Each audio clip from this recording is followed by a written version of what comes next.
my Look Ahead series. This is designed to train you to see moves ahead, which is an important chess skill. And go through the 5 books, it'll train you to see 8 moves ahead. Okay, so go to the contents. Go to the checkmate in 1 move. So the basic idea is the book starts off with fairly easy checkmates in 1. And then you move to a chapter which is checkmate in 2, which is the same from the same games as the checkmates in 1. So the idea is these will be easy to do, having seen the final mate in 1.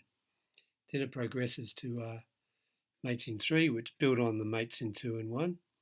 And the final test is checkmate in 4. So go mates in 1.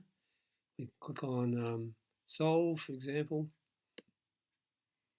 And now the white queen is pinning the black rook to the king. The knight stops the king from escaping.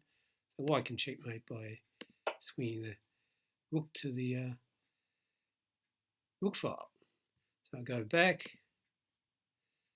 I can now go to the next chapter. Normally you do all the checkmates in 1 in order. But eventually, once you've gone through 200 positions, you go to chapter 2 and then click on solve.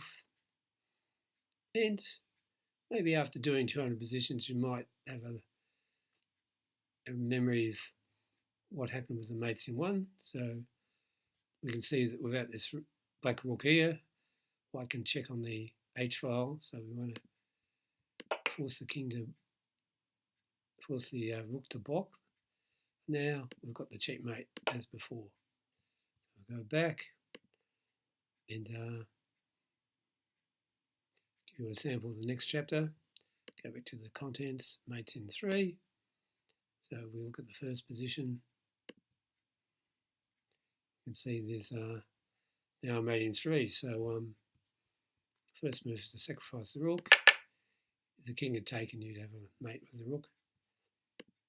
Now you force the king back, and as before. So you sort of build on the ones you've done previously. So once you progress through the mates in 1, do the mates in 2, and then the mates in 3. So I'll go back, got the final test, and we solve it. And so in each case, every move will be a check, which is the most effective way to force mate. So there's one check here with the knight, doesn't really seem to lead to much. So we take the pawn,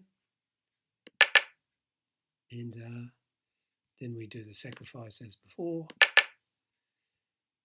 and then we force mate. Now, if you look at,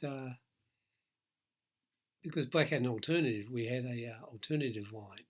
So this is the full continuation of the mate. Go next. See, the king could have taken instead of the rook on move 2. So now you have a checkmate. We've got a choice of 2 checkmates, 3 checkmates.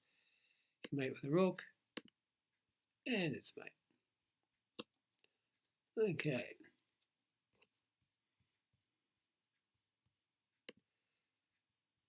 So that's how it works. Okay, so there's a lot of beautiful checkmates from famous games. Games are typically in chronological order. Sometimes there's side variations, sometimes there's not. And working through these will train you to see up 4 moves ahead. Okay, thank you for watching.